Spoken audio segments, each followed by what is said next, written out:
Or were they a bit more supportive than I said that, and then they were like, "Well, you had to buy it yourself." Really? Yeah. So I saved up pocket money. I think I had a cleaning job, just a B&B over the road. They were like, "We'll pay you £4 an hour, slave labour." Yeah. How much do you think that is? I mean, I know when I was a kid, and obviously having a dad that owned a music shop meant that there was a sort of a never-ending supply of, well, learn to play the clarinet or learn to play the piano. Or, I gave them all up until I eventually said I'd like to guitar dad. And I think by this time my dad was so sick of me just borrowing, taking stuff from the store and never learning to play it properly, that he said, well, you have to buy it then. And I don't know if that's a sort of like an important, you appreciate it more. Oh, absolutely. My dad was like, "Oh, I'll never buy you a car either." Obviously, I was a bit young for a car, but he just said, violin was a little bit pricey for me to even try and save on my pocket money, so they did buy me a violin. But those violin, piano, I was very good at practicing initially, and then I lost interest pretty quickly. And they thought the same thing would happen with guitar. But I was still having lessons with all the other instruments, and they're like, "Well, we can't afford your lessons either." So I am entirely self-taught. But I did classical music at university to sort of wrap up my education. Was that about studying the history of it and the composers, or was that very much about composition and performance? Or? A mixture of all, really. Bristol University was very academic, and probably the wrong course for me. And I was looking at sort of ACM and stuff. I was like, "Oh, maybe I should have gone there." But it was analysis, composition, history. Obviously, there's a huge amount of history, essays. I wrote a dissertation. You a big classical music fan? Do you think anything that you're doing in any way inspired by? I think I'm not. I don't really listen to it as much as I should. And actually, I think maybe my songwriting now is the productivity of it is declining because I'm not rebelling against classical music anymore. I get to do the music that I want to. So when I was at university, my songwriting, I was just really prolific. They were all terrible songs, but I was actually physically writing, which obviously you have to filter out the crap to get the good stuff. But I think having that musical education definitely helps me to pick up the guitar and be able to know. I already knew chords and keys, and I knew the technical side of it, but I don't really pay attention to that even now. I try and train my ear, which I didn't have a very good ear from studying classical music. It's terrible. It's all mathsy, just like play exactly what's on the page. I don't have to improvise or anything. Yeah, once I picked up the guitar, I knew that was it. And what was the guitar that you bought yourself first then? Pacifica 112. Still got it. Yeah. That, you know Found what? it the other day actually. I'm a massive advocate, and I suppose some would say I would be, selling guitars for a living, in that, getting young people and young children basically to want to play the electric guitar or the guitar full stop isn't the problem. There are a huge percentage of the population want to do it. Yeah.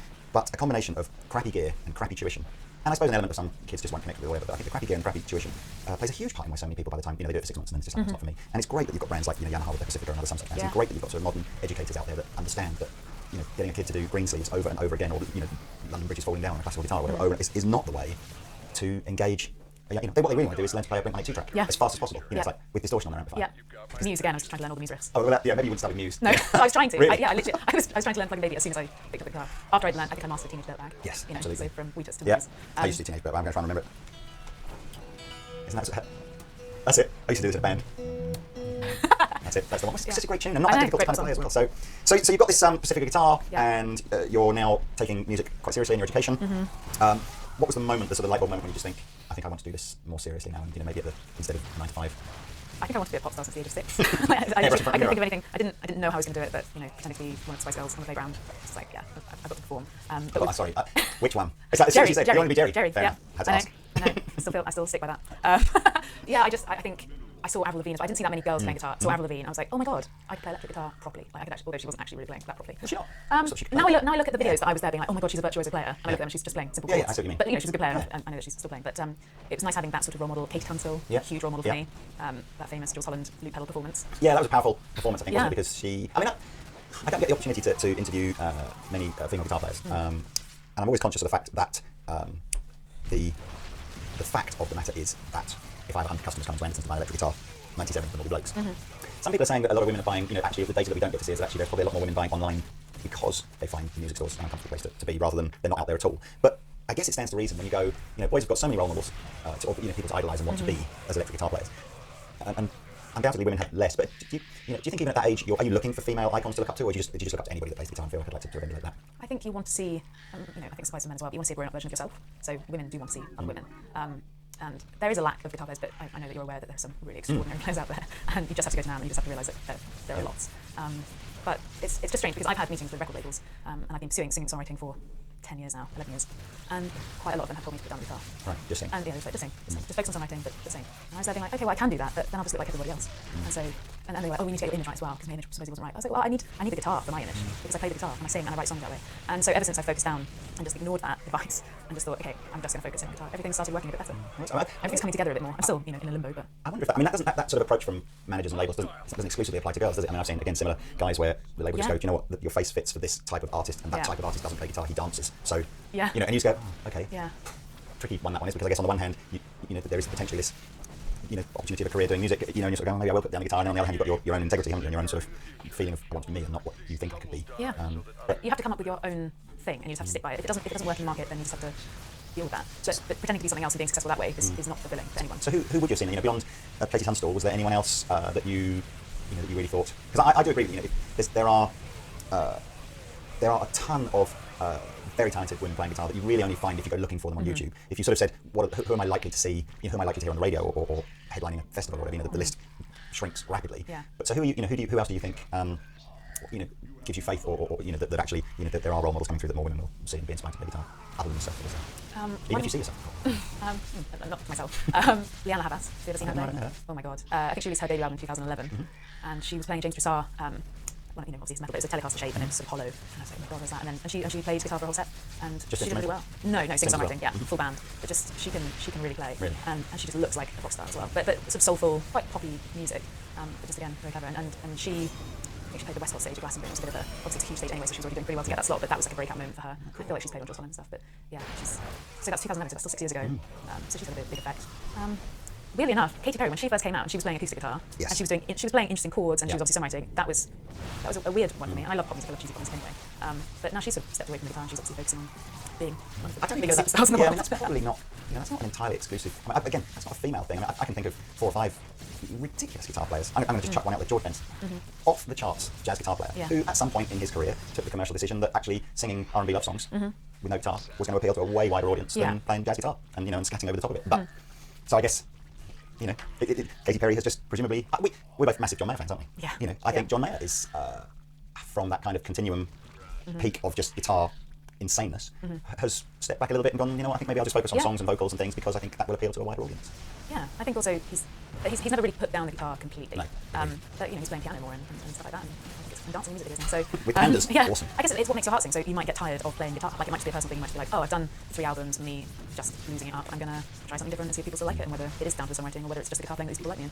And so I think. No, that's fair enough. It's probably unfair to say that John Mayer did it entirely for commercial reasons. You're probably right. Certainly in interviews I've seen think it's about just not doing the same thing over and over again. And switching genre for him, I think was quite impressive in going into country and now that he always been pop in a way. But yeah, I think it's interesting. I'd love to know more about the mindsets of those sorts of artists. And I think they do sometimes shed light on interviews, but rarely. There are more songwriting sort of analysis YouTube channels where they really go into those sorts of things and try and find the roots of that hit song. But so, tell me about. Are you a bit of a gearhead? Are you banging into all kind of what guitars are on the market and what pedals and amps and how can I get certain sounds, or are you perhaps just beginning that journey, or what's your? I think I'm at the beginning. I'm definitely into my guitars, and I wish I had unlimited money to be able to have everything. But I was quite stubborn for quite a long time. I think I could have learned a lot quicker if I'd actually been paying attention to what was happening. But I went acoustic. I went the opposite of Bob Dylan. Because when I was touring and when I was at university and sort of doing open mics and everything, it was a lot easier to just plug in an acoustic guitar. And then even use the loop pedal for a time. But it wasn't until I saw this guitar that I decided I was like, no, go back to electric. So are you exclusively electric now when you're sort of in my headline sets, I'm exclusively electric. So, tell me about this guitar, because I'm really not familiar with anything beyond. I know Vigier are from France. Yeah. That's the limit of what I know. So tell me about that. So this is a Vigier GB Rock in Revolution Green, as they describe it, even though it's basically sequins. And I saw this at NAMM 2015. They came out with this model with the matte paint, this lovely binding. And I just saw it on the wall. And I was friends with them as a company. I met Patrice, I met Lena. Ben, the UK manager of Vigier, did sell my first guitar in Percy Prize in Salisbury when I was 11. And he was for 10, 12 years. He was just like, you should try Vigier. And I picked them up and I'd see them and I'd be like, well, they're not quite my aesthetic. And I didn't fall in love with them. Like Bumblefoot and maybe Guthrie Gavin and stuff like that have been associated with them, haven't they? Yes, and they are virtual music players, which I'm not. So I saw this one and I was like, oh my god, I have to have that. And I hadn't felt that way about a guitar since I hadn't been as hardcore. I can't remember which model, but one of the big hollow bodies with not the rounded swirl, but is it Venetian swirl when it's pointed? It's when is it Florentine is the pointy one and Venetian is the curvy one? Oh, or right, is it the other way around? I feel like it. I don't know. Well, we'll find out. I know what you mean. The pointy one, not the curvy one. Yeah, and I hadn't fallen in love with a guitar until that, and I bought that when I was 18, and I sold it to buy a mountain bike. I saw this, and I played it, and the neck was just the right shape for me. I've got relatively small hands, and all the other ones, I've actually got an Indus now by then, and the neck's just like that much broader that I don't pick up as much. But this one, I just fell in love, and I also liked them as a company. They let me go to NAMM, and they just gave me free reign, and I just found their support to be quite kind. And also it was something different for them, because they don't have that many singer-songwriter bluesy players playing Vigier. So got this made, got it in August 2015, and yeah. Any kind of modifications to it? I noticed you've got a little bit of foam behind the. No, it's all as is. It's just filthy because I play it a lot. It's interesting because it's. Pete and I were trying to decide whether, I know we could have just gone on the internet, it would have been massively easy to do this, but we were trying to decide if it was a shorter scale guitar, because if it's got 10 gauge strings on it, which you think it did, it's incredibly easy to bend, and I like the feel on it. So I wasn't sure if it was like a slightly shorter. I feel like they're just terribly old strings. Yeah, maybe, but it certainly had a really interesting lacquer on it. Was it sort of, it felt really smooth, in no way sort of sticky or anything like that. No. But I thought, it is a nice comfortable guitar. The detail on the fret edging is really, really high, really high quality. But it is probably a marginally smaller and lighter looking guitar than say something like a Les Paul or whatever. Oh, definitely. I think I can't remember exactly. I do know the specs, but I just can't remember right now. It just felt very comfortable for my frame as well. And I also just thought you know, everyone's going to be like, what is that guitar? They're not going to know. I had a Fender Strat in Arctic White, and I loved it, but the neck was actually too broad for me. And when I bought it, I didn't actually realise that that's what I didn't like. Yeah. I think you have to go on that journey of discovery, because I've sat and done so many video reviews where you know the specification, the nut width and the width of the 12th fret and the depth of the neck, they're all written there, and you realise after a while that the difference between a guitar that you find unbelievably comfortable to play and then the next one where you feel quite awkward to play can literally just be a millimetre. I know. And it's almost like you then start going, well, I don't know how useful the specs really are, because you know, if you're literally talking about maybe a millimetre this way and a millimetre this way makes it uncomfortable, the only real way to find that out is just go and try it. Absolutely. I think that's why shops, you have to have them. You have to have those guitars on the wall. You can't just look on the internet and just buy it. Yeah. Well, unless you return it. Yeah, or you've had a friend that's got one. You know, but even then, I feel like some of the GD Rocks I played, they just felt a bit different. Really? Yeah.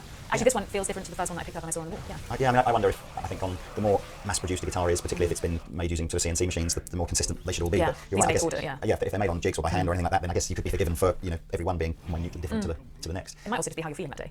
$1,000,000%. It can be. I mean, that's whether your hands are warmed up or anything. That's my number one reason why people say, you know, if you get the Desert Island Disc question, you know, so what one guitar would you be happy with for the rest of your life? And I'm like, none of them. Because no, because I just know if you said to me this is the only guitar you can ever play, I'll get bored of it at some point. You know, at some point I'll get bored of it, and I will want to pick something else up just to refresh. Well, I have another Vigier that does it. You know, it's an Indus, so it's slightly wider neck. It's different body shape, you know, similar to a Strat, but different. And it's got the little thunder pickup, and that was the reason. I actually bought this guitar to put a special pickup that turns your electric guitar into a bass as well at the same time. Have you seen it? Yeah. Oh, that is the little thunder, isn't it? Yeah. So, because I remember seeing the Kickstarter campaign for that about 2-3 years ago, or whatever like that. Yeah, maybe 2014. Yeah, maybe. Yeah, so at the 2015 NAMM, I went and met Andy, and the guys at Vigier were just like, oh mate, for your style of playing, the way I play the bass line with my thumb, it was like, you have to. That for sure is probably why Indus. I mean, so where did that thumb around the side come from? Because that's still, I mean, I love watching lots of my favourite, you know, Hendrix, Eric Dales, even Pete, you know, will use the thumb wrapped around to add bass notes into chords that you can't do unless you're going to bar them. But I find that quite uncomfortable to do, but it seems to come quite naturally to you. Is that a style that you developed early on? You know, were you always playing kind of, you know, the root note of the chord with your thumb? Or? No, I saw Case Tunstall do it, and I was like, what's he doing? And then it was John Mayer watching him play. Right. I know. Well, that's the other thing. I really think he has a big advantage. You know, maybe I play like John Mayer if I did. I broke my middle finger when I was 22, and I had a cycling accident, and I still had gigs, and I couldn't play the viola. I was doing my finals at university where I was playing viola in orchestras, and because I'd broken the tip of it, I couldn't push down that way. Yeah. But I could still play guitar because so I had a little cast on it, and so I was doing that. I was swearing at everyone when I was playing, but I was like, oh well, I can't do normal chords because if you take your thumb away, you can't do anything. But I could wrap my thumb around. And it was all from that little cycling accident. And I was like, okay. Because you play. I still had gigs. I wasn't going to turn them and down. it gives you know, I know when we jammed through that number you did at the beginning, you know, you are sort of playing like a rhythmically kind of thumping bass line, obviously with the thumb. Which can be a bit of a bad habit sometimes. I like it. I mean, I think it does. It creates that extra layer of, you know, almost like two instruments. Yeah, I think also for songwriting and playing live, there was a long time before I could afford having a band. Right. And that's why I have my Indus as well for solo shows when it's just suitable that I play by myself. I have this low end coming out of the bass amp that is a bass signal. Right. And it just adds that thing that's just me on stage. So everyone thinks it's a pedal, yeah. but it's actually the pickup. And it only picks up either the lowest two or the lowest three strings, and you can change between them. So with an octave pedal, obviously pick up what you're doing on top, but it avoids that. So it just adds this whole. And what about sort of amps and pedals then? So, I mean, so your two VGAs are your main, that's the two guitars that you'll predominantly play live. And I know the first video I saw of yours was the Turnip Greens harmonics review, which I enjoyed very much. But I don't recall, did you go into what amp you were using in that video? But what is your gigging amp and pedal board? For the past few years I've been using a Laney Lionheart. The blue one? Yeah. Again, that was pretty. I saw that at NAMM 2015 as well, and I just went to my local store and bought that. But at the guitar show in February, I was playing set and I was using orange amps. Yep. And yeah, I quite like that. Fancy going orange. There's nothing wrong with that. Any particular one that you liked? I used one of their custom heads recently. Oh, custom 50. Custom 50. Yes. I used that and I was like, oh, I wish I had the money to. And a roadie. And a roadie. Yeah. And so I haven't actually chosen what I'll use. I need to play around. I'm still freaked out by this. You know, Pete and I had dinner last night with some Japanese guys, very influential, work for a big technology company. Where's Pete? Why is they giggling? I'm not going anywhere with this, other than to say that, you know, I think there's a huge sort of like juxtaposition in the guitar market in that you've got what manufacturers, particularly technology manufacturers, want to try and do is work out how technology can make things better. Yeah. I don't really know what better means, but everything. And yet, Orange or whoever come out with the Custom Shop 50, which is about as rudimental and as you can possibly get, you know, to one gigantic big volume on like the oldest technology there is, and you just go, dun dun, best guitar sound ever, and you just feel like we've done it. We've made a product that sounds amazing 60 years ago, so can't we just have that? It's stupidly big and heavy. I know, and expensive. I was actually a little bit naive with amps for a long time as well, and I would when I first got this, I did have my Turnip Greens. Actually, no, I only got that 2 years ago, so I'm not talking about. But I would put it straight through a PA. I know, I was really naive. No speaker emulation, no nothing. No, nothing. And this sounded great. But with no distortion, it should sound okay. But with distortion, okay, fine. Oh, that's all right. Yeah, but it wasn't until Lionheart, and then now I don't record anything straight into my laptop anymore like I used to. But I think everyone goes through those stages of development. Yeah, I mean, if it's, I'm pretty sure. I'm sure people will be commenting loads, but I'm sure there's loads of that kind of Dark Side of the Moon kind of Pink Floydy stuff that was, you know, lots of the clean sounds are literally electric guitar straight into the desk. Yeah. You know, it can be a sound. All the Nile Rodgers stuff is just straight into the desk as well. There you go. Got my human Wikipedia behind the camera. So I mean, yeah, you fancy which orange amp you end up with. I mean, the new rockers are cool. But yeah, so pedal. When I say tell us about your pedal board, is it a board or is it just tell us about your pedal singular? My pedal. It's a very, very diminutive board. Yes. I actually really want it. Again, like all these things I keep finding out about, and you know, just researching and then getting funds to actually go into a shop and purchase these things. It's a nice journey to almost be just at the beginning of. Like I've done the songwriting, I've done that, and I've performed, and I've got all those bits down, and now it's like the tech side guitar. How do I actually want to sound? And I think it's a really fun journey, and it's really important to figure out yourself at your own pace. But my pedal board consists of a tuner, a boost, my Planet Greens, and then I've got a custom compression by MXR. What do I have? A little Noah analog tape. Yeah, I'm guessing the compressor really helps with your, particularly as a singer, at the same time if you're playing that kind of bass. Yeah, it helps initially, and actually with the Planet Greens, I don't use it on that. Oh, really? It's nicely compressed anyway, and actually the MXR mixed with that feels a bit weird, but that's just personal taste. So I sort of swap in, swap out, but I really only have maximum 3 pedals. I think that's for me, that's one of the appeals, why I think the electric guitar is so enduring in its appeal, in that you've got everybody from Buddy Holly through to Metallica or Radiohead or U2, all fundamentally using the same thing, but just getting the most diverse tones. It's the most versatile instrument in the world. You can make it sound like any other instrument. And I think again, when you see particularly bands like Radiohead and U2 have embraced the pedal or the effect side of what the electric guitar can do to create genre-defining sounds. That, so I think it is. I wouldn't say it's essential as a guitar player to know what the technology does, but I think it's what's the word for when it opens your minds to all the possibilities of what you can do. So I think it'll be fun. It'll be fun to get on that journey and just go, what happens if I buy an Electro Harmonix Pog and I set, I got my basic sound plus a fifth above and a third below, and I turn it on and off. Can I write a song? Does it? What happens? And buying these pedals and just actually sitting with them. I've had to go on quite a lot of the Electro Harmonix range, and like the Mel 9, B9, so weird. Things, But again, and you have to figure out, what did I buy recently? Is there a phaser? One of the Electro Harmonix phaser? Is that well, they do the small stone and the small phaser. Whatever, it won't be called a phaser. It'll have a name. Small stone, small clone. Or is it just do they do a phase? I bought it at second hand, and I just wanted to have. I like Electro Harmonix anyway. So every time I see something up second hand, I'm buy it. And I was trying to write with it, and I was like, this is the most pointless pedal in the world. I can't make it sound good. And it's fun, but actually for what I'm doing, it's not suitable. But for a guitar video, showing it, it's all thing. So it's finding where those things are necessary and where it's just not. So like you see so many guitarists with these huge pedal boards, and I actually just wonder how many they actually play. Did you see the Twitter post from John Mayer of his pedal board? Not a recent one. So his pedal board was he basically has 2 pedal boards because there are that many pedals on it. So there must be. Have you seen his rig rundown by his tech on YouTube? Oh, maybe this is where he has a whole. It draws of them. And they're all wired in, and like he literally uses every single one of them. So the actual thing that he stomps on is just purely a control board that obviously triggers all the different loops, and that must have had 40 or 50 buttons on it. So there's a great big thing about this big, and then tons of pedals. But that's his thing, isn't it? And I kind of think to myself, if you're, even if 50% of those pedals or 70% of those pedals are just adding just that little bit of something that maybe only John can hear, then he should have those. Because it's going to inspire him to play to a level that he plays at that's better than when he doesn't have that. I know that he's written songs just from and just search for that sound, and then he's written songs in the studio just using a certain pedal that you don't even realise